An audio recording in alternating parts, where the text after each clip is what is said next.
இது குறித்த கூடுதல் விவரங்களுடன் செய்தியாளர் செலினா இணைப்பில் உள்ளார். செலினா வணக்கம். தற்பொழுது இயக்குனரும் நடிகருமான பாக்யராஜ் தற்பொழுது காலமாகியுள்ளார்.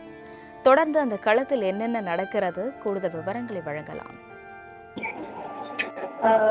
குறிப்பாக நடிகரும் இயக்குனருமான பாக்யராஜ் இன்று காலை நெஞ்சு வலி காரணமாக நீச்சலிலிருந்து மருத்துவமனைக்கு கொண்டு செல்லும் வழியிலேயே அவர் உயிரிழந்திருக்கிறார். இந்த நிலையில் அவரது உடல் என்பது நுங்கம்பாக்கத்தில் இருக்கக்கூடிய அவரது இல்லத்தில் வைக்கப்பட்டிருக்கிறது.